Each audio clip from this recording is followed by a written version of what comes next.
তোমরা সবাই কেমন আছো? আজ আবারও একটা ভিডিও তোমাদের সাথে শেয়ার করে নিলাম।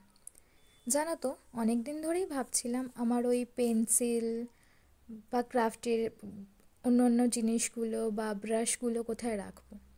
তো তার জন্যই একটা ব্রাশ হোল্ডার বানাচ্ছিলাম। মায়ের কাছে এই জারটা পড়েই ছিল, মা কিছু রেখেছিল, সেগুলো আমি বের করে দিয়েছি, দিয়ে জারটা নিয়ে নিয়েছি, মায়ের থেকে বাজেয়াপ্ত করেছি। যাই হোক, বিশেষ কিছুই করিনি। গ্রিন দিয়ে একটা কোট করে নিয়েছি, আর তার উপর কতগুলো ডালপালা এঁকে নিয়েছি ব্ল্যাক দিয়ে, আর তাতে মাল্টি কালারের কতগুলো পাতাও যোগ করে দিয়েছি। দেখে অবশ্যই জানিও জিনিসটা কেমন হয়েছে, আর পারলে শেয়ারও করে দিও। দেখো, আমার কিন্তু এটা বেশ লেগেছে। নেক্সট ভিডিওতে কী বানাবো সেটা তোমরা অবশ্যই জানিও।